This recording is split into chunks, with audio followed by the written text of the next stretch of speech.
Hello friends, welcome to math classes. आज हम discuss करेंगे अभ्यास प्रश्न 1.2 के प्रश्न संख्या 1 का बालाजी प्रकाशन मैथ्स सॉल्यूशन में। प्रश्न है, यदि HCF 26 और 169 का 13 है तब LCM इसी संख्याओं का कितना होगा। तो इसका हल देख लेते हैं।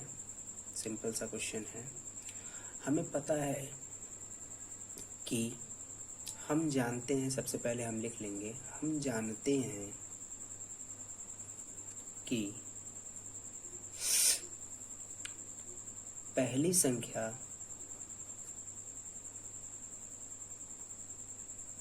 गुणे दूसरी संख्या जो बराबर होता है वो होता है LCM गुणे HCF। अब इसमें पहली संख्या जो है वह है 26 और दूसरी संख्या है 169 और LCM हमें निकालना है, तो हम यहाँ पर LCM लिख देंगे और HCF की जगह पर हम कर देंगे यहाँ पर 13। अब LCM को हम यहाँ पर ऐसे ही रहने देंगे, 26 गुणे 169 और 13 को हम इधर पक्षांतर कर देंगे तो ये आ जाएगा इसके भाग में। 13 से कट करेंगे, 13 एकम 13, 13 दूना 26। तो यहाँ पर LCM जो आएगा वो आएगा 2 गुणे 169 और इसको जब हम सॉल्व करेंगे तो 338 इसका आंसर आ जाएगा। दूसरा प्रश्न है, दो संख्याओं का HCF 16 गुणनफल 3072 है, उनका LCM ज्ञात कीजिए। अब HCF हमें दिया गया है और दो संख्याओं का गुणनफल भी दे दिया गया है, तो ये तो और आसान क्वेश्चन हो गया है। इसको हम कैसे करेंगे वो जरा देखते हैं। हमें पता है पहली संख्या गुणे दूसरी संख्या बराबर जो होता है वो HCF गुणे LCM होता है। अब पहली संख्या और दूसरी संख्या का पूरा गुणनफल जो है वो 3072 दे दिया गया है, तो हम इसको यहाँ पर लिख देते हैं। और HCF का जो मान दिया है वो कितना दे दिया गया है, 16। अब हमें LCM निकालना है तो LCM को यही रहने देते हैं और 3072 को हम 16 से भाग कर देते हैं। जब इसको भाग करेंगे तो ये लगभग 16 एकम 16 बचेगा हमारे पास 14, 16 9 144 बचेगा 3 और 16 दूना 32। तो 192 जो आया वो LCM आया, ये इसका आया आंसर। प्रश्न संख्या 3 में संख्या 144 के अभाज्य गुणनखंडन में 2 की घात ज्ञात कीजिए। तो हम यहाँ पर संख्या 144 का क्या करेंगे, अभाज्य गुणनखंड करेंगे और उसके बाद यहाँ पर उसकी 2 की घात निकाल लेंगे। इसका मतलब हुआ कि 2 कितनी बार आया है उसमें, उसको हम देख करके उसकी घात लिख देंगे। तो चलिए इसका हल करते हैं। तो यहाँ पर हम लिखेंगे 144 का गुणनखंड करने पर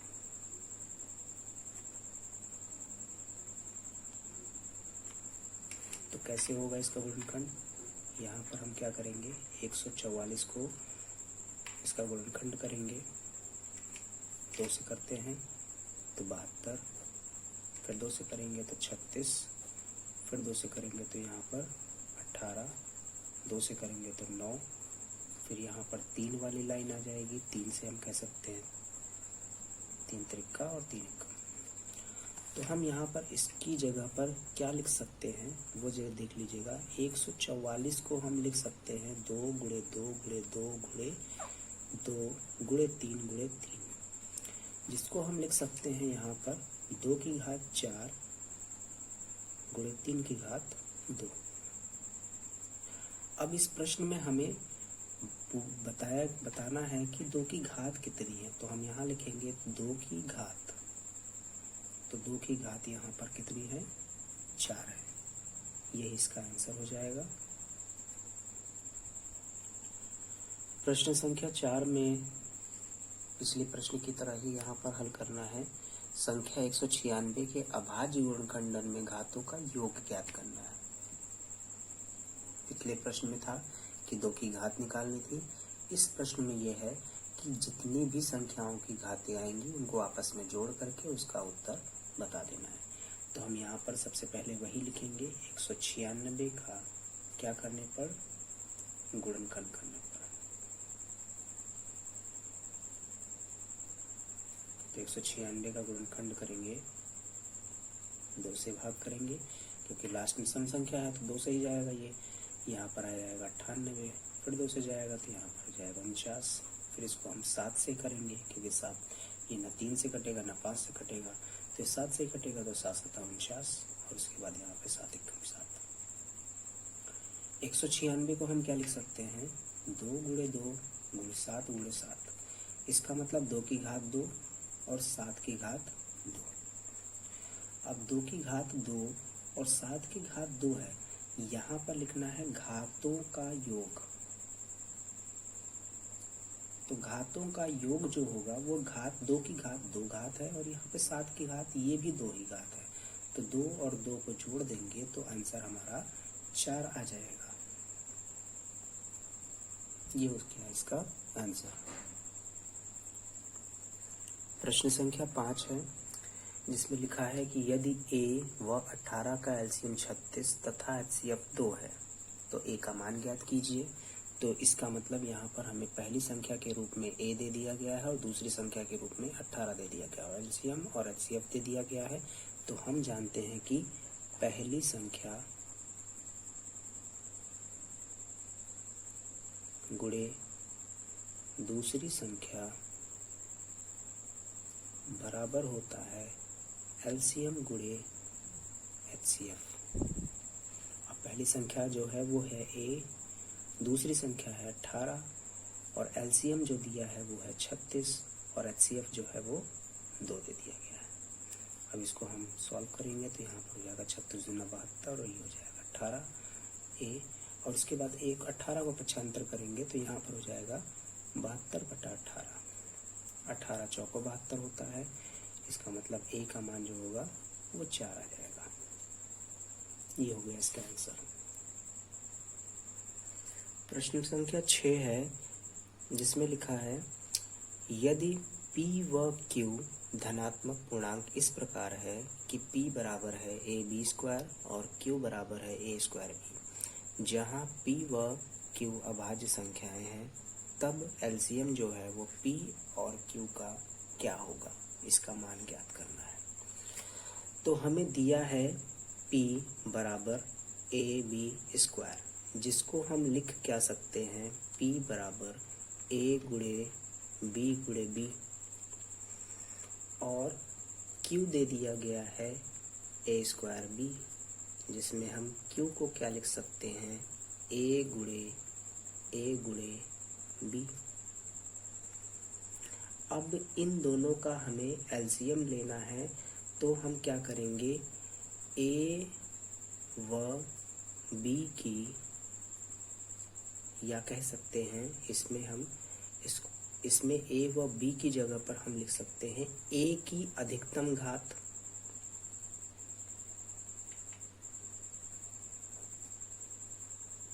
a की अधिकतम घात जो है वो कितनी है, 2 है। इसका मतलब यहाँ पर अधिकतम घात 2 है, तो हम उसको कंसीडर कर लेंगे, और b की अधिकतम घात लेंगे, तो इसका मतलब यहाँ पर हो जाएगा, अगले स्टेप में लिखेंगे b की अधिकतम घात,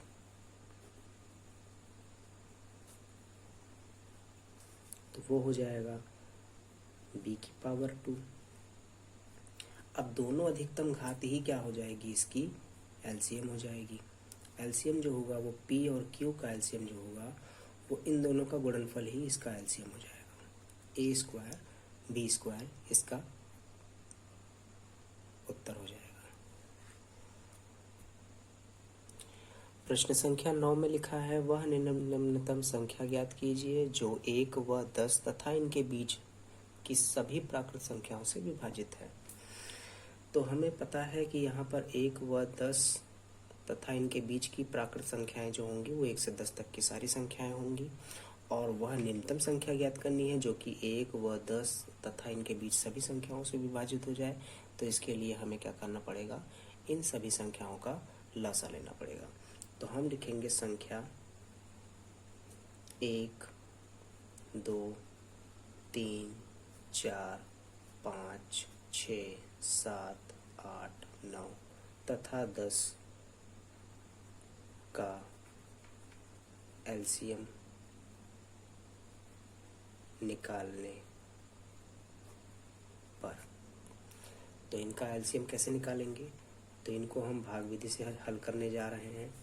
यहाँ पर 1, 2, 3, 4, 5, 6, 7, 8, 9 तथा 10 को हम लिख लेंगे और इसको हम भाग करेंगे। तो 2 से ये भाग हो जाएगा।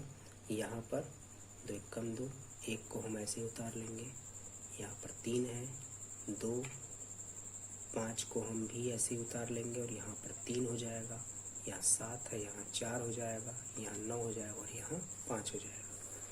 फिर 2 से इसको करेंगे तो 1, 1, 3, 1, 5, 3, 7, 2 दूनी 4 और यहाँ पर 9 भी ऐसे ही रहेगा, 5 भी ऐसे ही रहेगा।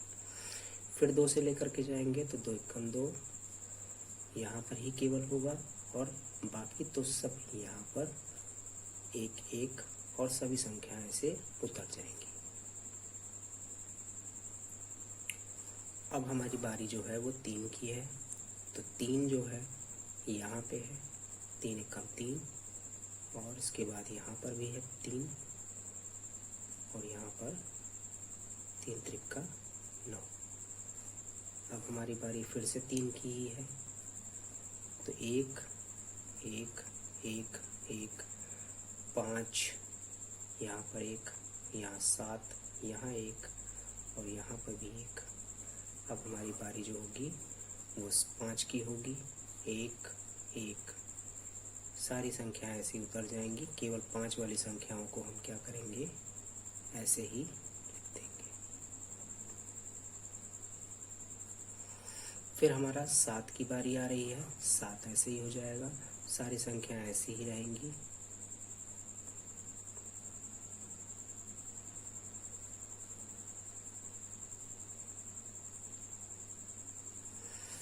तो हमारे पास जो यहाँ पर अभाज्य गुणनखंड बने तो उनके बेसिस पे हम क्या करेंगे, एलसीएम निकालेंगे। तो एलसीएम जो निकलेगा वो आएगा 2 गुणे 2 गुणे 2 गुणे 3 गुणे 3 गुणे 5 गुणे 7। इनका आपस में गुणा करते हैं, देखते हैं क्या आता है। तो 7 × 5 = 35, 35 × 3 = 105, 105 तिहाई करेंगे तो यहाँ पर हो जाएगा 315 और 315 का हम यहाँ पर 8 से गुणा कर लेते हैं। तो दोस्तों 315 का 8 से गुणा करने के बाद हमारे पास जो आंसर आ रहा है वो 2520 आ रहा है। तो इसका एलसीएम जो होगा वो 2520 होगा। इसका मतलब 2520 वह न्यूनतम संख्या है जो कि 1 से लेकर के विभाजित हो जाएगा। यही है इसका आंसर।